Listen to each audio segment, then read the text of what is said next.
Hello, and welcome to the Overly Animated Podcast, where we take animation seriously.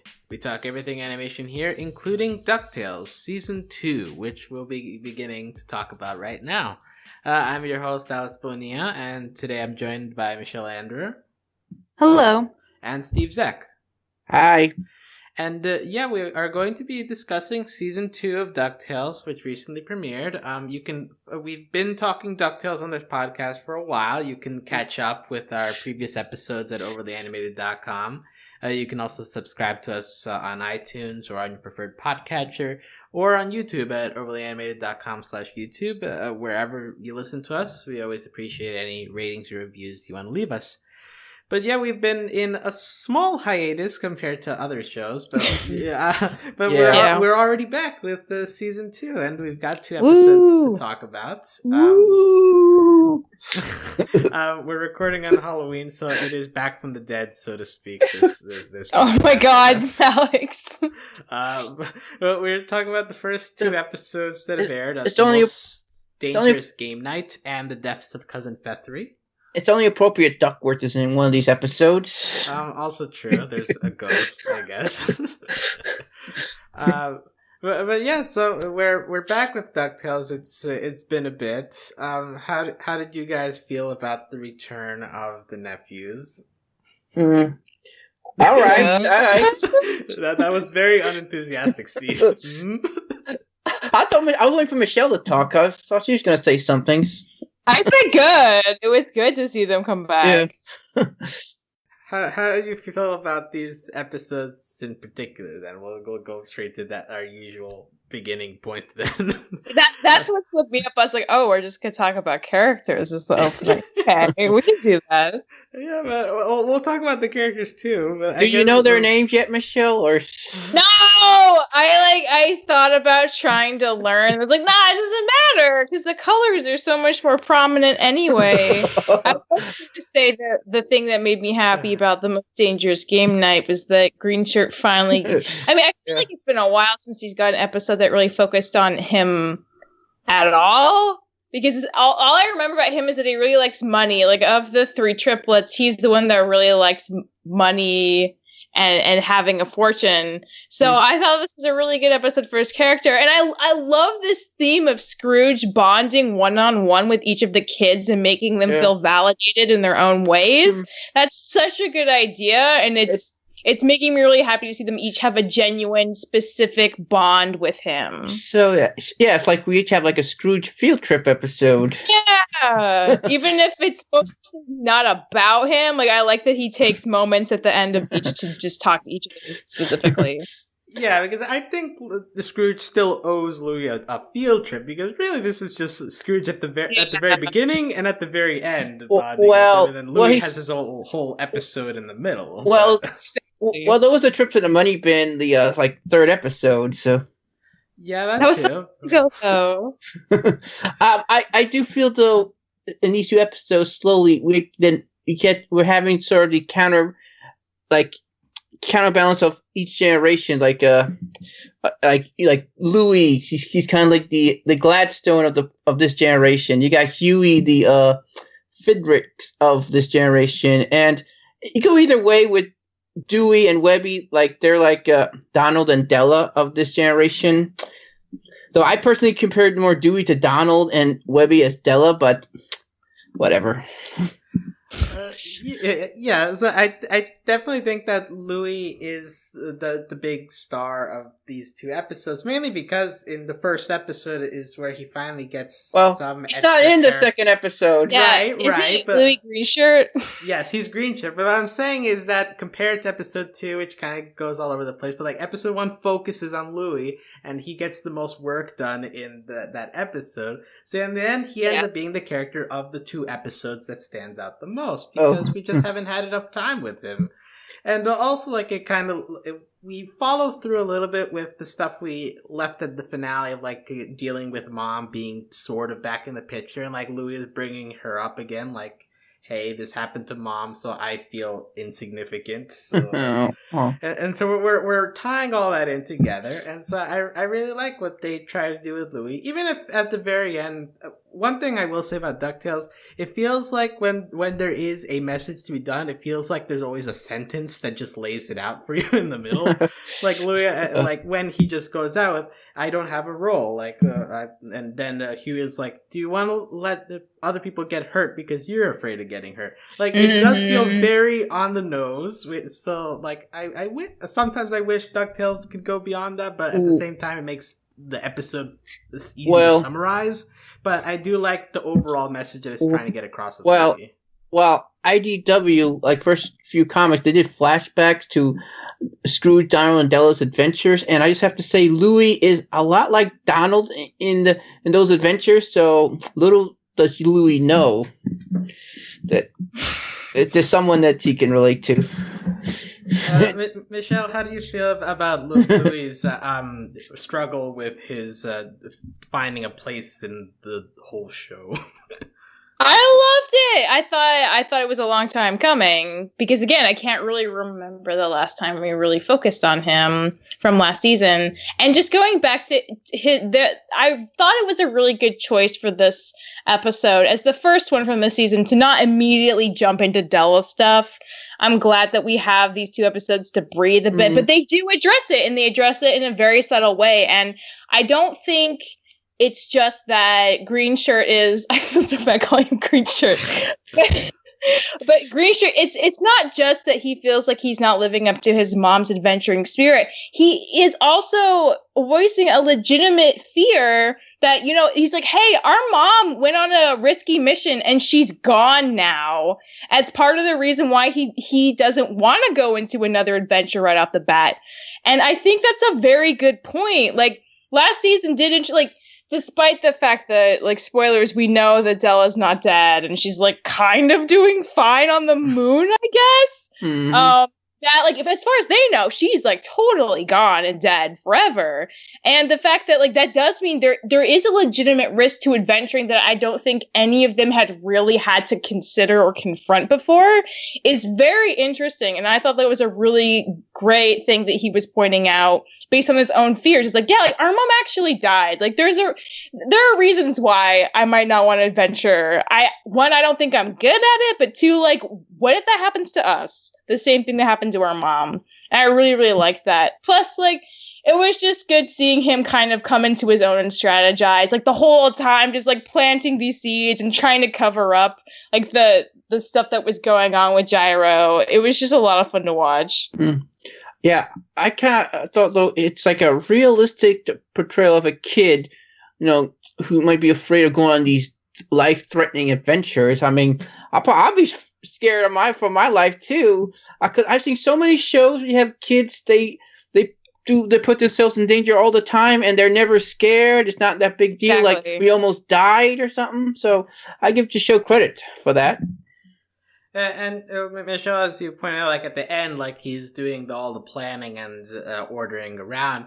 And then we get the final scene with Scrooge, as we already mentioned, but like Scrooge lays it out and like compliments him on his ability to do things, and that just felt very wholesome. And he reaffirms that like his mom, that was one of her strengths and one of his strengths, and he even says maybe if you can apply that in the future, maybe you'll make more money than me, which is a huge compliment coming from Scrooge himself. And he even gives him that like Raiders of the Lost Ark knockoff gold thing. Like, what an amazing start to his journey of wealth. That, like you said, Alex, it's very wholesome. It's very encouraging for him. And I think that's more of a realistic goal of Louis earning his own fortune than inheriting Scrooge's fortune, because I don't think Scrooge's ever going to die, though. I think Scrooge might outlive them all. So, yeah, better chance of earning your own fortune, kid. Now, at the end, it ends with Louis, I guess, getting his own office, and he has, like, a sign, like, Louis Inc. Adventures Are Business, and, like, the nephews are there just kind of like, what? It's like, is that supposedly a setup for, like, this is something, like, a plot line that's we're gonna pop in again on, like, Louis just starting a business on the side? Maybe. It might be. Maybe he's going to outsource his family to go on adventures with people who want to adventure. Like, oh, you want to do that? Well, my family has all the equipment and they're so good at it. We just want a small fee from you. Isn't that similar to what Mark Beeks tried to do with Gizmo Duck last season? Sort of, although I think Sort of. Mark Meeks is like his Gizmo Duck's boss in that episode. Yeah. Whereas here, like Louis could act kind of like an agent or like a Yeah. manager sort of thing, Exactly. right? Like choosing gigs. Yeah, choosing gigs. Well, other notable relationships in this episode, Scrooge and Donald have a blast together, I guess. They win all the games. Good for them. Except for Monopoly. Or Scroogeopoly? Is it called Scroogeopoly? Yeah, it's called Scroogeopoly, and really that's the perfect joke because in order to win a Monopoly, you do need to act like Scrooge, which is basically like just being very ruthless. Do you guys have any personal Monopoly experiences in your lives? Oh, yeah. Totally. It was the only board game in our trailer when we go camping, and from what my sister said, I was really good at doing well, but I was like 4.5 years younger than her, so my attention span was a lot shorter, and I could never get through a game, so she'd always win by default. I'd always get bored and frustrated. I've always wanted to be the race car. That's like a popular piece. Oh yeah, I like dog. That was cool. Yeah. I'm not sure how I did. I think I did okay. I'm not sure I won a lot, but I didn't lose. Was in last place a lot either. I just sort of middle of the road, just getting by. I was addicted to getting to hotels because maybe I overspent on the hotels. Then the houses probably might be. You gotta strategize a little bit better. Yeah, I just like sending people to jail more than the making money when I was a kid. You like going to jail or sending No, people? sending people. Be like, let's go to jail again. I played a lot of 2-player games with my brother, and the only thing I remember from those times is that one time it took him like 8 turns to bankrupt me somehow. I don't remember the steps, but like it was very quick, like an hour. And he was much better at financial management than I was, so that's good for him. But he was old too, right? No, he's younger, but he was? Okay. Which makes it more embarrassing, but hey, I mean, life happens. Other games, well, actually, just overall, like Scrooge geeking out over game night was a very funny moment. Like him just shouting game night everywhere. Pigeon! Oh my god, he cannot control his excitement to anyone, not even a pigeon. He's very competitive. He don't like to lose. And Donald's ship too, like he just opens up the door, like game night. And Donald like is a secret weapon because Scrooge can't normally understand him. He's a secret weapon for charades. Who knew? Okay, I thought it was kind of interesting when he was saying like he was like kind of threatening Donald, like if we lose, I'm writing you out of the will. And Donald like looks at him, kind of like mystified, like I was in the will. Like he wasn't even expecting that much from him. He's so innocent. And then later when they're playing Jenga and they succeeded, they like did a big hug before going like, oh wait, we should be shaking hands. Yeah. But like the hug was nice. I did think those Scooch a little bit out of line when he called Donald like a moocher. Because one thing Donald is not, he's a hard worker. He's not trying to mooch off anything. And he's trying, especially in the first episode, he's trying to get a job. He's not trying to live off Scrooge. He's trying to get out of that mansion as soon as he can. So give Donald some credit, Scrooge. He may be a lot of things, but a mooch is not one of them. Plus, I feel like half the time his houseboat gets caught on fire from the adventure Scrooge and his nephews go on anyway. Yeah. So we should. Scrooge probably has a subconscious desire to keep Donald around so they can play more game nights.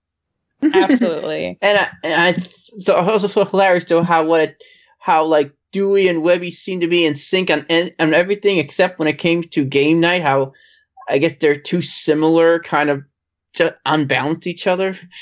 Yeah, this seems to be a building on season 1 because season 1 focused a lot on the Webby-Dewey relationship. So at this point, they're just like they have their own duet songs during adventures. That's kind of annoying.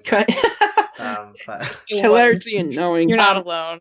And Webby does not. If only Webby knew though that Lena is inside her shadow, she might be able to hear when Webby keeps calling Dewey her new best friend. And I do know this: if Launchpad was there and heard that, he would be completely heartbroken.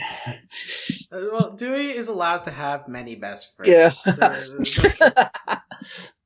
Yeah, they begin with their whole friendship thing being like, oh, we should be in sync then, and then throughout the show it's like, hey, we're not actually in sync. And then Scrooge lays it out at the end with, hey, you're not friends, you're family. And that's just like, okay, good, we're back together again. Like, so that went by very quick, but that happened. And that pretty much kills the ship. If they're family, they cannot be a ship. I love how you're the one who was thinking about that. Oh, yeah. For me, I was like, yay, this reaffirms that Webby might not be a blood relation, but at least she is still considered family. Yeah. And Steve's like, oh no, there goes the ship. Well, listen, I grew up on the 87 show, and in that show, Webby was like a little sister figure to the nephew, so having them be a ship in this incarnation would be a little weird for me, but... Yeah, I don't want to ship shame, but if you're still holding on at this point, please abandon. I don't know. Yeah. Please jump ship. Let's see here. Other parts. Well, I guess the actual story of this is that Gyro just pops up in the middle, like, "Hey guys, here's an adventure in your own house. You can go to the Microscopic Society." And Green Shirt loses it. He's like, "Then I would be adventuring. We could never escape. I'd always be at home." And Gyro. And where is Fenton and Manny? He just goes by himself without his employees. Of course, Gyro is the boss. What does he need? He's an independent man or duck. He can go on his own. And speaking of independent, I like how in the first half he's like, I can do this myself, or like Louis is like, just leave him alone. It's like, I am the god of the society. Yes. And I love how later on Gyro's like, they mistrust humans for some reason. Or mistrust outsiders. Outsiders, yeah. Not humans, they're ducks, but... I mean, they might mistrust ducks, too. I don't really pay attention to what kind of animals these gyropudlians are.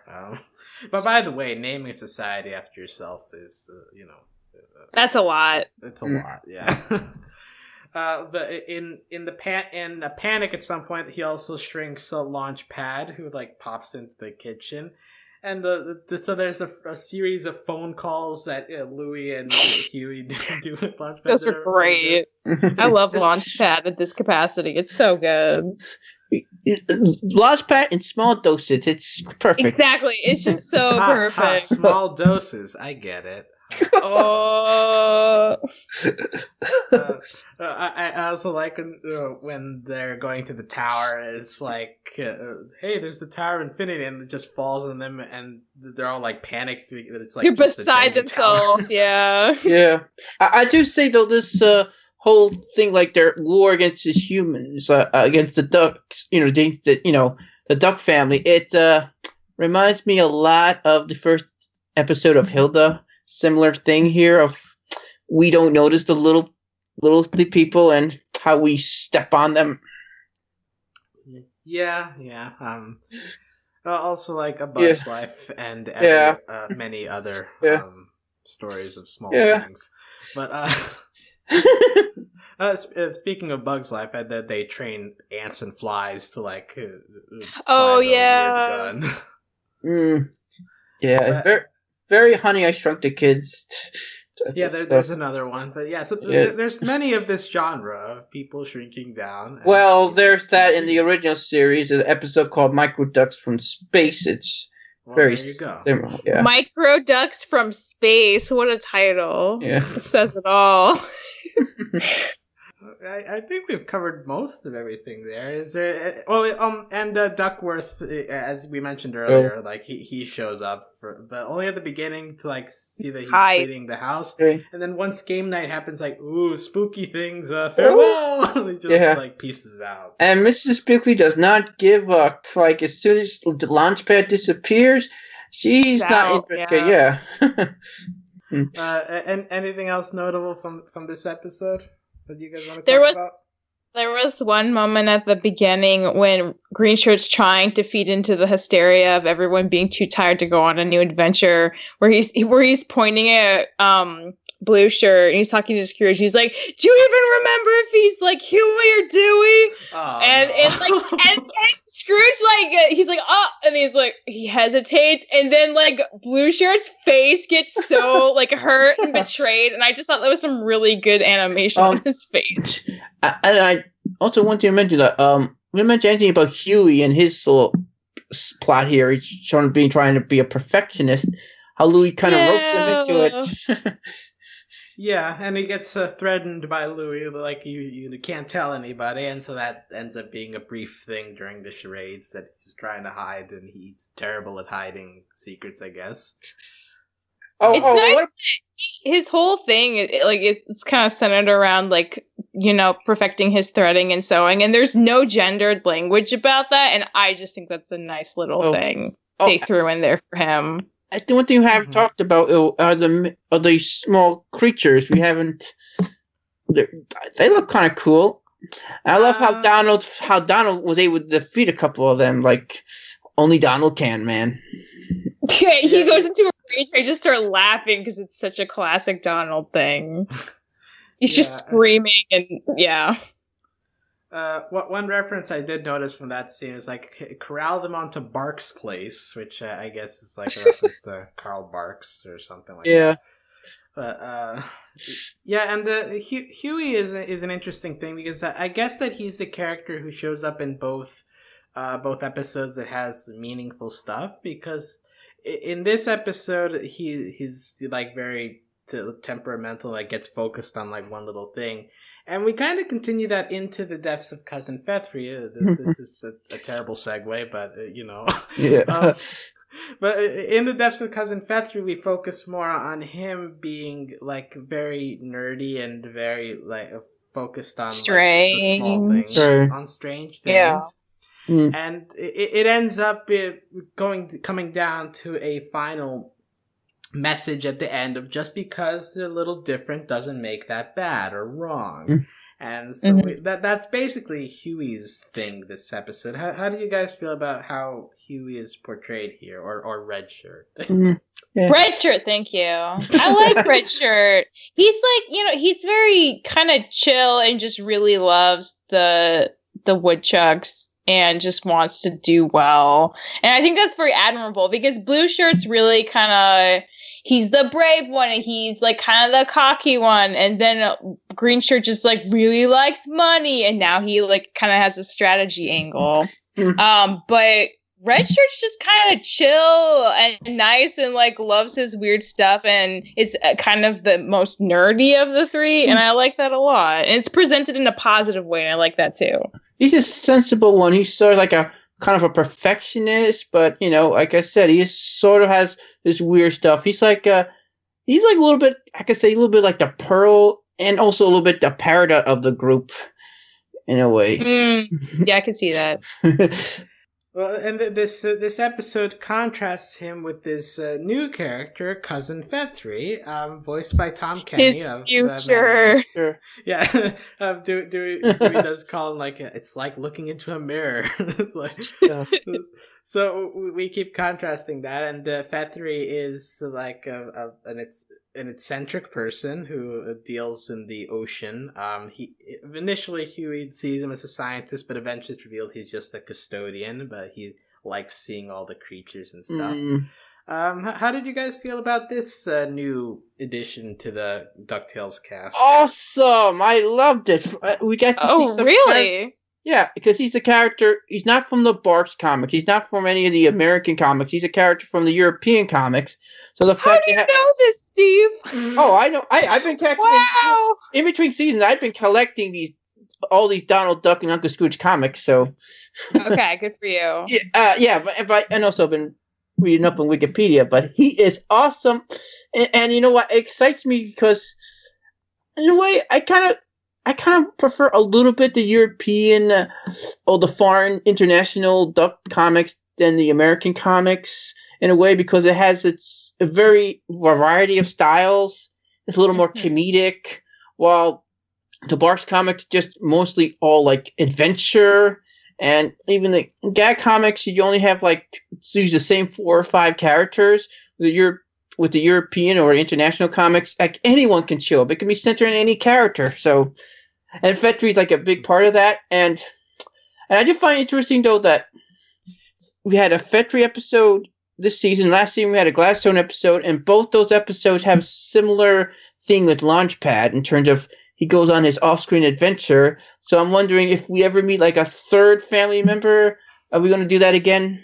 That is a running gag we'll get back to. But first, Yeah. Michelle... and I want to see them with their hats. I want to see Huey and Fethry without their hats. I got to see that now.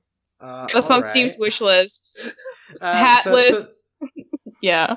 So Steve talked about Fethry in the comics, but Michelle, how do you feel about Fethry in the show? Okay, I feel really bad. I was so blindsided by the Launchpad mermaid boo. I agree. I thought about that for like 15 minutes. Oh, me too. Because I was like, this is why I love Launchpad. Because the writer's gonna be like, what can we do with him to make his off-screenness as amazing and crazy as possible? And when you first hear like the lady like talking to him, I'm like, oh no, is he gonna get used by like a siren? But no, it's like his old flame mermaid lady friend. Michelle, you haven't had to rewatch the episode and just pause at that moment when the mermaid appeared briefly.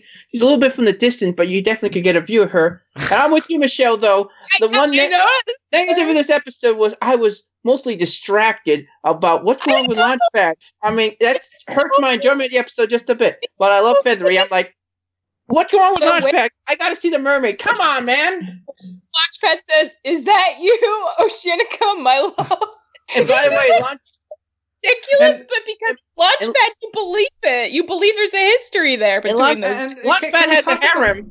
Launchpad has a harem, pretty much. It seems. That's what I was gonna go to. Can we talk about Launchpad's love life? Because we already saw in the Gladstone episode that he has like a ninja girlfriend off in the That guy was crushing on him on like the Greek island too the whole time. Well, in the people really are in love with this man. Well, in the original series, he was kind of a ladies' duck, so it sort of is in a character.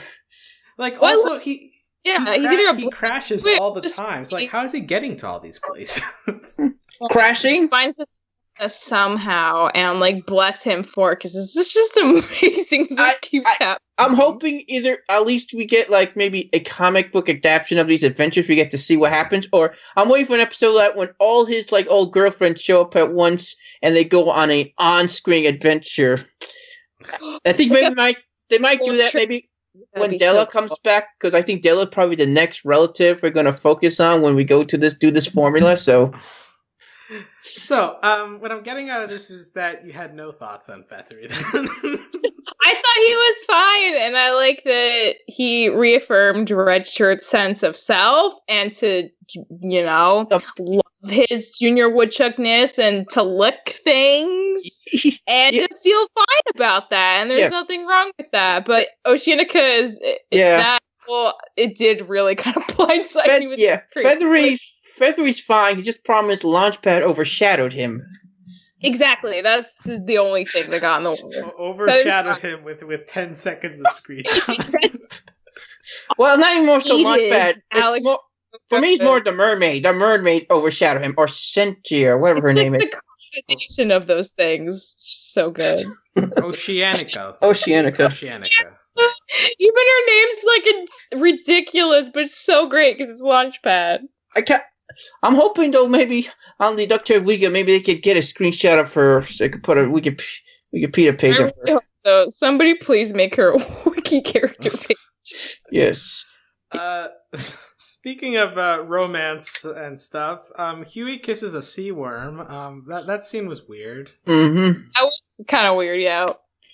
I don't know why. Oh, so yeah. Speaking of those, I tell you this though. I'd rather ship Whoopi any of the nephews than Doofus, so... Okay, that had nothing to do with... I know, but I just forgot. I just want to mention that. Sure. There's lots of krill, which reminded me of like Finding Nemo. I feel like Finding Nemo had a lot of krill. So like, they did. There's that line where they're swimming away from the whale, and Doris like, oh look, a lot of Krill, there's probably a whale around here. Something like that. Yeah, and they were shiny in that movie too. So like, and here they like do rainbow lights. So Yeah. Well, that's cool. they do rainbow lights because of the evil. Well, not evil, but the like poisonous vent gas from the floor of the ocean, right? Like mutated the one to be a big O krill. Yeah, Oh, yeah. Misty. Yeah. You mean Rainbow Misty? krill. Yeah, Mitzi. A cute name. Yeah, Mitzi. One of it's influenced by Pokemon. I don't know if that exists in this universe. Well, I mean that giant krill kind of looks like a Pokemon creature. Who's that? Krill. Like Pokemon's, though. Well, the name of this creature, according to Dewey, is the Dunificent Krilldebeest. We have Dewey trying to find an animal to name after himself multiple times. That But was it can't a be running too gag. ugly looking. That's his. Yeah. Okay, on Shoot Indica Fund. I have some good news and bad news. She has a Wikipedia page, but no picture. So It'll Well, come. well, Someone's actually, it gonna- redirects to Launchpad's girlfriends. But yeah. Wow. There's a bunch. Being Girl- defined by the male Alright. love interest. How terrible. Should say Oceanica's boo and link to Launchpad. That's true.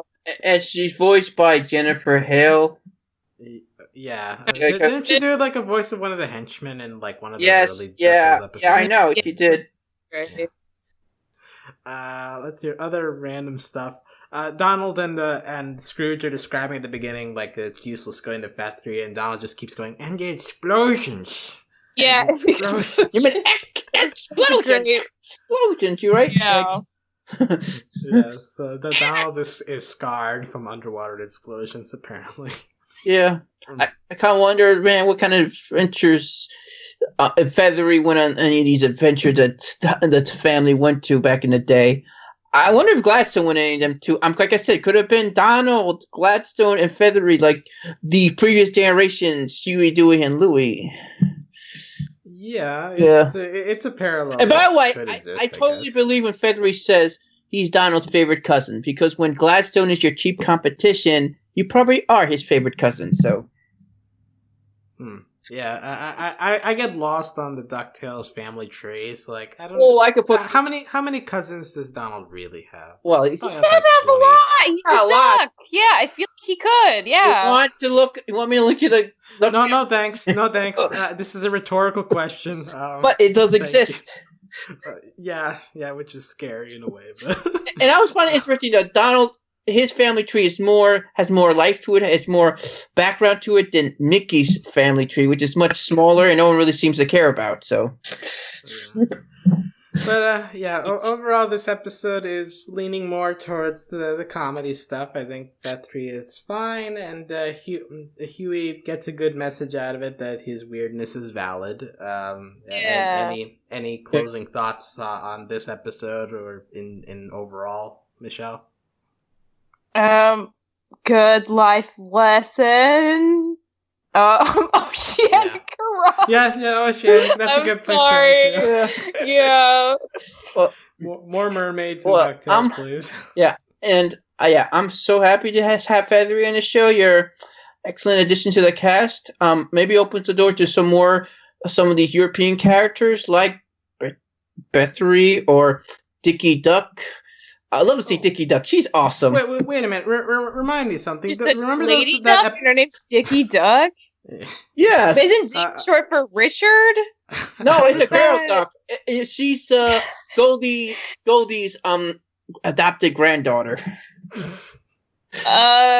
Okay. Where is Goldie these days? I We should don't get Goldie Oh, back. she'll be here Yeah, soon. She'll be back Goldie soon. was awesome. That was such a good episode. Oh, it's, What I was going to bring up actually is that isn't that episode where like they're on a golf course and there's unicorns people? Like, didn't those begin as mermaids? Ponies. They were, No, ponies. yeah, they It's were. sirens.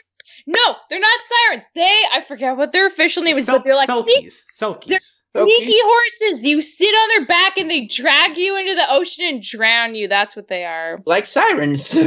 But they're not sirens. They don't sing. They I know. I'm just saying that's what they do. get like glued to their anything. back. They both drown you, but they stay horses. They don't transform. But yeah, I love the episode too. But I'm with Michelle though. Oceanica, I gotta learn more about you. Please come back. And also, same with the ninja girlfriend.